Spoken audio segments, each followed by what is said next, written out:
మధులారా, పొద్దున మీరు ఈ అధ్యాయంలో చాలా విన్నారు. 3 రకాల దానం, 3 రకాల యజ్ఞం, 3 రకాల తపస్సులు.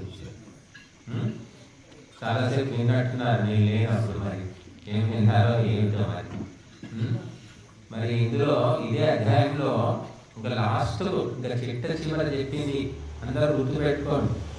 నమో నారాయణ గోవింద అన్నట్టు కాకుండా కంప్లీట్లీ డెడికేటెడ్, అంటే పూర్తిగా అంకితమై మనస వాచ కర్మణ ఎప్పుడు కూడా చేయాలి ధర్మ కార్యాలు.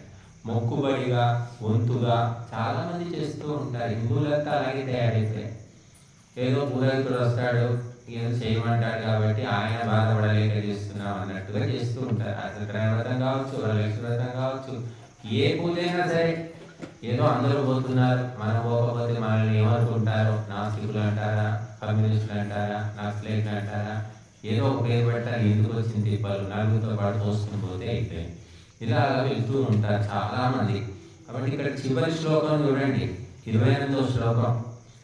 అశ్రద్ధయా హుతం దత్తం తపస్తప్తం కృతం చ యత్ అసదిత్యుచ్యతే పార్థ నచ తత్రేత్య నోయిహ అని చాలా కుండ బద్దలు కొట్టినట్టు ఇక్కడ ఈ శ్లోకం చెప్తుంది. ఏం చెప్తుంది అంటే, శ్రద్ధ లేకుండా గుడ్డిగా గొర్రెల పోకడలాగా మీరు చేసుకుంటూ పోతే ఏమవుతుంది? అది యజ్ఞాహుతి కానివ్వండి, దానము కానివ్వండి, తపస్సు కానివ్వండి, ఇతరేతర కర్మ ఏదైనా కానివ్వండి, అది అసత్ ఇది ఉచ్యతే. అది అసత్తు, దానికి అస్తిత్వం లేదు, ఎగ్జిస్టెన్స్ లేదు, ఉనికి లేదు. ఏదో బొమ్మల్లాగా, దిష్టి బొమ్మల్లాగా స్వాహ స్వాహ స్వాహ స్వాహ అలా కాదు. మనస వాచ కర్మణ త్రికరణ శుద్ధిగా సమర్పించాలి. అది అది మనస్సు ఎక్కడో, మైండ్ ఆబ్సెంట్, బాడీ ప్రెజెంట్ కూడా చాలా మంది ఉంటారు. కాబట్టి ఇది చాలా ముఖ్యమైనది. పార్థ నచ తత్ ప్రేత్య నోయిక. అది ఈ జన్మకు మనకి వచ్చేది కాదు, వచ్చే జన్మ కూడా మనకి వచ్చేది కాదట.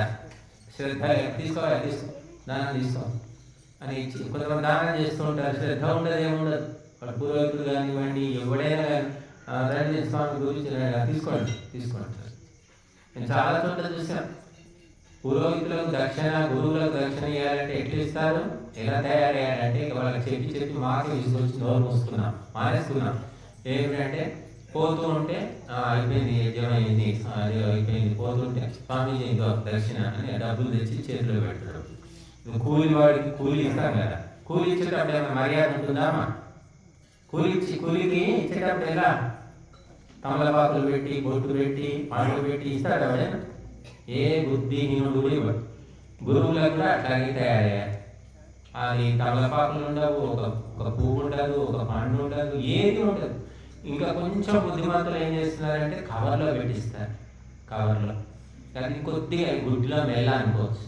కాబట్టి అసలు పద్ధతులు లేవు, పాడు లేవు, ఇష్టం. ఇంకా ఎన్నోసార్లు మేము చెప్పాం, నేను చెప్పి పోతాం, మళ్ళీ 6 నెలలకు ఎక్కడో వెళ్తాం, వెళ్ళేసరికి మళ్ళీ ఎక్కడన్నా గొంగలి అంటే వేసిన చోటే అలాగే ఉంటారు.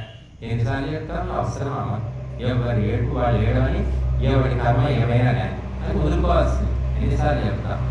కాబట్టి ఒకసారి బుద్ధిమంతునికి ఒకసారి చాలండి, సంస్కారవంతునికి ఒకసారి చాలు. ఎవరిని ఎలా గౌరవించాలో ఆ తెలియలేని సమాజంలో జీవిస్తున్నామా? నేను చాలాసార్లు చెప్పాను, అల్లుడిని నెత్తిన పెట్టుకుంటారు. చాలా 90% హిందువులు తయారయ్యారు. అల్లుడితో నీకు వచ్చేదేముంది, ఒరిగేదేమి ఉన్నది దోసుకోవడం తప్ప వాడు ఏమైనా తెచ్చిచ్చేది ఏమీ లేదు. కానీ ఎంత మర్యాద, ఎంత సంభ్రమం, ఎంత ఎదుర్కొంటారంటే గురువు వస్తాడు, ఆయనకేముంది, ఆయన చెప్తూనే ఉంటాడు, ఇదే పని ఆయనకైతే. గురువు అంటే శ్రద్ధ లేనప్పుడు చెప్పినటువంటి ఉపదేశాల మీద శ్రద్ధ ఏముంటుంది? కాబట్టి మనము ఎందుకు ఇట్లా దుఃఖము, బాధలు, పీడలు పీడిస్తున్నాయి అంటే ఎవరి మీద శ్రద్ధ ఉండాలో వాళ్ళ మీద లేదు, ఎవరి మీద ఉండకూడదో వాళ్ళ మీద కుప్పలు ఉంది. అదే ఇప్పుడు చివరి శ్లోకం చెప్తుంది. మీరు పూజ చేస్తున్నారు, వ్రతాలు చేస్తున్నారు, ఉళ్ళబోతున్నారు, కానీ ఏమి లాభం లేదు, ఏమి ఫలితం ఎందుకు ఉండడం లేదు అంటే అసత్తు, అశ్రద్ధ చెప్పారు. శ్రద్ధ అంటే మనస వాచ కర్మణ త్రికరణ శుద్ధి, కంప్లీట్ డెడికేషన్ అంటారు. శ్రద్ధ. మనస్సును మరొక దాని మీద పొనివ్వకుండా, మాట్లాడకుండా నోటికి అష్టబంధనం చేసుకొని యజ్ఞశాలలో ప్రవేశించాక ఇంకా మాటలు రాకూడదు. ఏమాత్రం సంతు వచ్చినా సరే గలగల అది అంకాపూర్ మార్కెట్ లాగా తయారైపోతుంది. ఇప్పటికి ఇది 1000 సార్లు చెప్పానో 10,000 సార్లు చెప్పారో నాకు గుర్తులేదు. మాట్లాడొద్దమ్మా, మాట్లాడద్దు. ఎవరికి ఏది రావాలో అది వస్తుంది. ఎంత చెప్పినా కూడా అంతే. అందుకే అసత్తు అంటారు. అసత్తు అంటే ఏంటి? కిక్కురు మనకుండా ఉంటే నీకు శ్రద్ధ ఉన్నాడు. చప్పుడు వస్తుంది అంటే మాట్లాడుతున్నావు అంటే శ్రద్ధ నీకు కంప్లీట్గా రాలేదు. కాబట్టి శ్రద్ధతోటే ధర్మ కార్యాలు జరుగుతాయి. డబ్బులతో జరగవు, అధికారంతో జరగవు. శ్రద్ధ కావాలి. శ్రద్ధ ఉన్న వ్యక్తి మాత్రమే ఆత్మోన్నతిని సాధిస్తాడు. అదే ఈ శ్లోకం చెప్తుంది. అశ్రద్ధతోటి హుతం. హుతం అంటే అగ్నిలో ఆహుతి ఇవ్వడము, ఆహుతి ఇలా విశ్లేషణ కింద పడకూడదు, ఇక్కడ చుట్టూ పడకూడదు, కేవలం ఆ యజ్ఞకుండంలోనే ఇలా తీసుకొని దూరం నుంచి సమర్పించారు.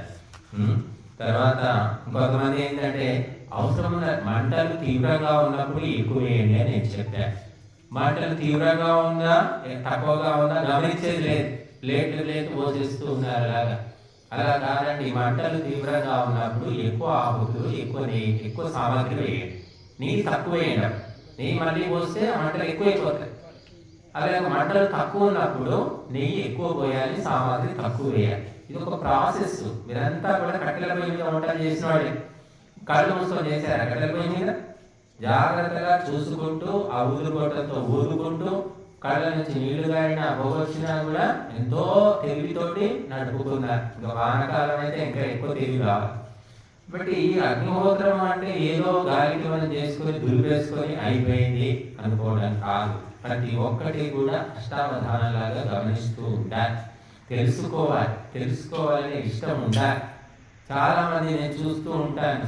5 ఏళ్ళు అయింది, 10 ఏళ్ళు అయింది, యజ్ఞయాగాలు కార్యాలు చేస్తూ ఉంటారు. ఏమీ అనబడదు. ప్రోగ్రెస్ అనేది ఉండదు, ఉన్నతి ఉండదు. ఎక్కడున్నారు రోమలి అంటే వేసిన చోట కావాలి. ఎందుకంటే వాళ్ళు ఏదో చేస్తే లాభం వస్తుందట, ఏదో ఒక మంచి జరుగుతుందట అని అనుకుంటారు. మంచి జరుగుతుంది, ఎందుకు జరగదు?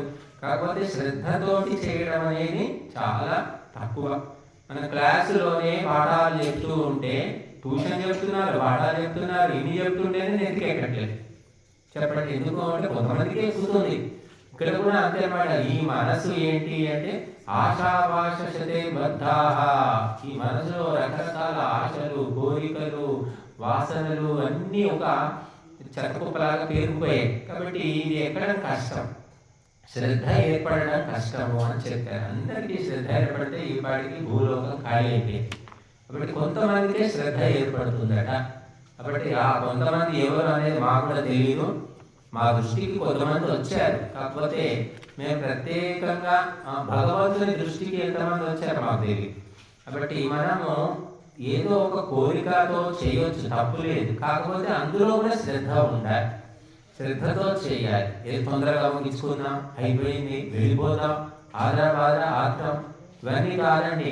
ఇక్కడ మనము యజ్ఞం చేయాలంటే యజ్ఞగుణం అలకాలి, ముగ్గులు వేయాలి, పసుపు కుంకుమ బియ్యం పిండి, తర్వాత కుంకుమాది చుట్టూ పువ్వులు పెట్టాలి, పాత్రలని కడగాలి, ఒత్తి పెట్టాలి, నెయ్యి పోయాలి, నెయ్యి కరగబెట్టాలి, పాత్రలో పోయాలి, సామాగ్రి కలపాలి.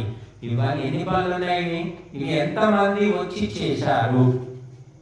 కొంతమంది చేస్తున్నారు, అందరూ చేయడం లేదు. అది వాళ్ళ పని అనుకుంటున్నారు. ఎవరు చేస్తుంటారు? 2-3. ఇంకా వాళ్ళే చేస్తున్నారు, లేదు వాళ్ళ పని. అది ఒకరి పని కాదమ్మా, ఇది ఎవరు చేస్తే వాళ్ళ పనే.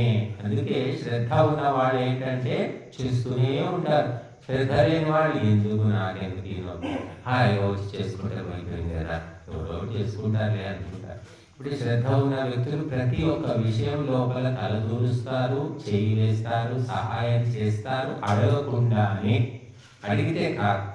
మేము ఇక్కడ ఈ కార్యక్రమాన్ని మొదలు పెట్టుకొని చాలా మందికి వాట్సాప్లో పంపించాం సందేశాలు. నేను ఎక్కువ ఫోన్లు చేయలేదు. ఇప్పటికే చాలాసార్లు ఫోన్లు చేసి ప్రతి కార్యక్రమంలో చెప్పి నా నోరు వస్తుంది, ఇంకా చెప్పడం వేస్తూ కరపత్రాలు పంపించేద్దామని కరపత్రాలు పంపించేస్తాం. కొంతమందికి నేను ఫోన్లో చెప్పిన వాళ్ళు రాలేదు, చెప్పని వాళ్ళు వచ్చారు. నేను ఎవరికి చెప్పలేదు. ఇక్కడ రోజు వస్తున్నారు. ఇక గంగుబాయి నాకు తెలియదు, ఈ గంగమ్మ ఎవరో తెలియదు, వాళ్ళకి ఏమైనా చెప్పాను నేనేమో ఎవరికి చెప్పలేదు. చెప్పని వాళ్ళంతా వస్తున్నారు, చెప్పిన వాళ్ళ అడ్రస్ లేదు. కాబట్టి అది దైవికంగా జరిగిపోతూ ఉంటాయి. ఎవరికి శ్రద్ధ ఉందో వాడికి ఆటోమేటిక్గా ఆ వైబ్రేషన్స్, ఆ సమాచారం అందుతుంది అని చెప్పారు. కాబట్టి మనం శ్రద్ధతోటి చేసేది తప్పనప్పుడు శ్రద్ధతో చేయండి. కాబట్టి పురోహితులకు గురువులకు ఇచ్చినప్పుడు శ్రద్ధతో ఇవ్వాలి దాన్ని. ఆ తమలపాకుల్లో పెడతారు, ఎలా ఇస్తారు, ఇలా ఇంటికి వచ్చి పూజలు చేస్తూ ఉంటారు కొంతమంది. పూజలు, యజ్ఞాలు ఏదైనా కావచ్చు. కాబట్టి ఇది శ్రద్ధ యొక్క ప్రధాన లక్షణం. కాబట్టి తపస్సు కూడా శ్రద్ధతో చేయాలన్నారు. తపస్సు అంటే మనకు తెలిసింది ఏమిటంటే కళ్ళు మూసుకొని కూర్చోవడం, ఇది తపస్సు అనుకుంటున్నాం. సరే, కళ్ళు మూసుకొని నిద్రపోతూ ఉంటారు, జోగుతూ ఉంటారు, ఆలోచనలు ఎక్కడ పోతూ ఉంటాయి, మధ్యలో వెలుగు వస్తుంది. ఇదంతా తపస్సు కాదు, అశ్రద్ధతో కూడినటువంటి. కాబట్టి శ్రద్ధతో ఎప్పుడు చేస్తామో మనకు తెలియదు. చేస్తూ చేస్తూ ఎప్పుడైనా శ్రద్ధ కలుగుతుంది. కృతం అన్న ధర్మ కార్యాలను చేయడము శ్రద్ధతో చేయాలి. దత్తం దానము కూడా శ్రద్ధతో చేయాలట. ఈ విధంగా చేసినప్పుడు అది ఇహలోకంలో మనకి వస్తుంది, పరలోకంలో మనకి వస్తుంది. ఈ జన్మకు మనకి వస్తుంది, వచ్చే జన్మకు మనకి వస్తుంది. కాబట్టి మనస్సు లోపల ఒక సంస్కారం ఏర్పడుతుంది. మనం శ్రద్ధతో చేసినప్పుడు మనస్సులో మార్పు వస్తుంది. ఆ శ్రద్ధ అనేది లేనప్పుడు ఏమవుతుంది అంటే గుంపులో గోవింద గొర్రెల మంద అన్నట్టుగా ఉంటుంది. కాబట్టి అందరికీ ఒకే పాఠం చెప్తే ఒకడు ఎందుకు ఫస్ట్ క్లాస్ వస్తున్నాడు, అందరు ఎందుకు రావట్లేదు అంటే అందరికీ విడివిడిగా ఏం చెప్పట్లేదు అక్క, అందరికీ ఒకటే చెప్తున్నాడు. కానీ వాళ్ళ యొక్క ఏకాగ్రత, శ్రద్ధను బట్టి వాళ్ళు గ్రహించుకొని గుర్తు పెట్టుకొని పరీక్షలు రాసి ఫస్ట్ క్లాస్ వస్తున్నారు. ధార్మిక కార్యాలు కూడా అంతే. అయిపోయిందా, వెళ్ళిపోదాం. ఇలా ఉండకూడదండి. ఉంటే అది శ్రద్ధ లేనట్టే. ఇంతకు మించిన గొప్ప పనులు మీకు ఏమైనా ఉంటే తొందరగా వెళ్ళిపోండి. అక్కడ వేరే పనులు ఉన్నాయి, ఇంటి దగ్గర వదిలేసాము అనుకుంటే అది పొద్దున కావచ్చు, సాయంత్రం కావచ్చు. నన్ను అడిగితే ఏదైనా ధర్మకార్యం ఉన్నప్పుడు పనులన్నీ చక్క పెట్టుకొని ముందే ముగించుకొని పూర్తి చేసుకొని మనస్సు నిమ్మళం చేసుకొని రావాలి తప్ప వచ్చాం, చేశాం, పోదాం అని ఉండకూడదు. ఎందుకంటే ఇటువంటి కార్యాలు ఎప్పుడూ జరగవు. ఇప్పుడు 18 రోజులు భగవద్గీత పారాయణ చేసినాం, మళ్ళీ ఎప్పుడు చేస్తామంటే మాకే తెలియదు. ఎప్పుడు జరుగుతుందో మాకు ఊహ కూడా అందదు. ఎందుకంటే ఇది నేనేమి అనుకోకుండా అనుకున్నాను, చేశాను. కాబట్టి ఎప్పుడు జరుగుతాయో, జరిగినా మనం వస్తామా, మనకి ఏ పనులు ఉంటాయో, ఆరోగ్యం ఎలా ఉంటుందో, పరిస్థితులు ఎలా ఉంటాయో ఎవరికి తెలియదు. కాబట్టి జరిగినప్పుడే అత్యంత శ్రద్ధతోటి మనము చూస్తున్నాం. రాజకీయ నాయకులు వచ్చారంటే ఎన్ని పనులను అనుకొని రోడ్ల మీద నిలబడి చూస్తూ ఉన్నారు. రాజకీయ నాయకులు ఎంత డిమాండ్ ఉందంటే అదే స్వామీజీలు చేస్తూనే ఉంటారు. పోదాం ఎక్కడ పోతుంది అనుకుంటున్నారు. బట్ ఇది అశ్రద్ధ యొక్క లక్షణము. అశ్రద్ధ వల్ల కేవలం మైండ్ ఆబ్సెంట్, బాడీ ప్రెజెంట్, శరీరం ఉంటుంది, మనసు ఎక్కడో ఉంటుంది అన్నమాట. బట్ ఈ మనసు ఉండాలి, శరీరం ఉండాలి, వాక్కు 3 అంకితం చేయాలి అన్న. స్వాహ అంటే స్వాహ మనసుతో లోపల నుంచి అనొచ్చు, స్వాహ ఇలా కూడా అంటున్నారు చాలా మంది. స్వాహ గట్టిగానండి అయ్యా, గట్టిగానండి, ఇంట్లో అంతా వస్తారు కదా, ఇక్కడ అరవండి అంటే కూడా అరవరు.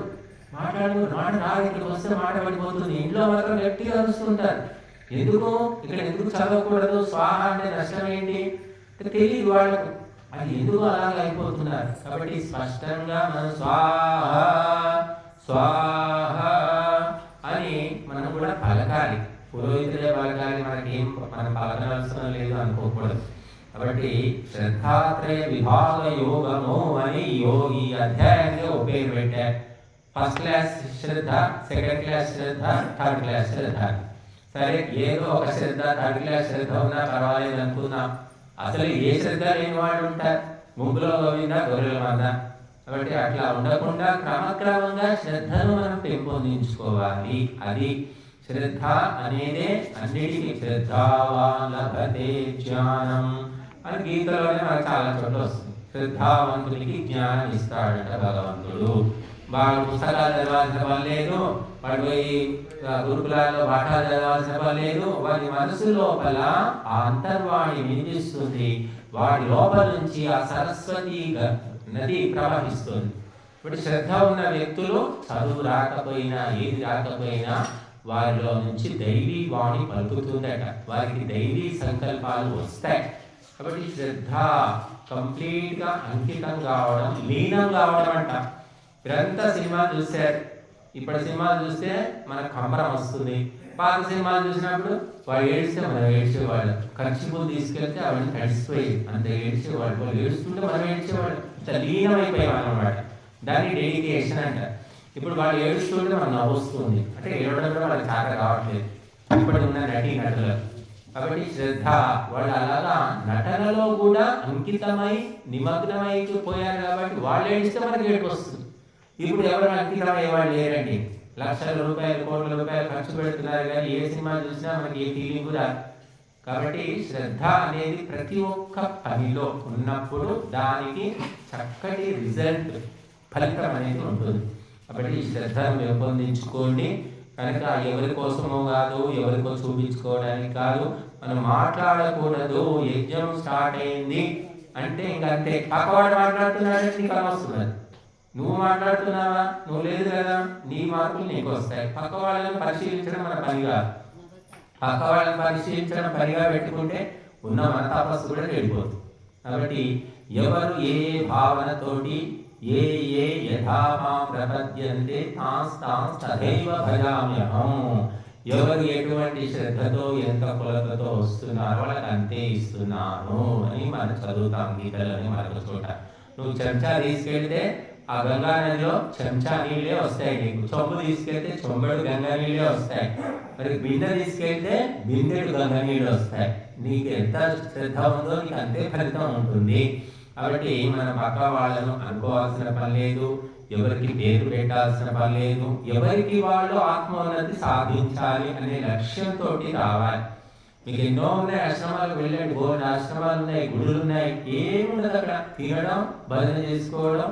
కొన్ని చోట్ల అయితే నేను చూశాను కళ్ళతోటి, వాళ్ళు హరిరామ కృష్ణ భజన ఏదో చేస్తుంటారు, 24 గంటలు సాగుతూనే ఉంటుంది భజన. మధ్యలో పోతాడు, అంటే ట్రిప్పులు ఉంటాయి అన్నమాట, 4 గంటలకు ఒకరు, 5 గంటలకు ఒకరు, ఆ ట్రిప్పులు మారుతూ ఉంటాయి. వాళ్ళు మధ్యలో పోయి టీ తాగుతారు, కాఫీ తాగుతారు, గుట్కాలు తినేవాడు గుట్కాలు తింటాడు, సిగరెట్ తాగేవాడు సిగరెట్ తాగుతారు, మళ్ళీ వచ్చి చూస్తుంటారు, భజన చేస్తుంటారు. కనుక అటువంటివి చాలా ఉన్నాయి. కాబట్టి ఇక్కడ మనం ఏమిటంటే ఒక స్టాండర్డ్స్ మనం పెట్టుకున్నాం, ఏదో ఒకటి కానీ ఎలాగో ఒకలా చేసుకుందాం అని కాదు. ఇక్కడ ఒక స్టాండర్డ్, ఒక స్థాయి ప్రకారం, ఒక మంచి స్థాయిని శాస్త్రాల్లో చెప్పిన ప్రకారంగా మనం చెప్పుకోవాలి అనే ఉద్దేశంతో నేను చెప్తూ ఉన్నాం.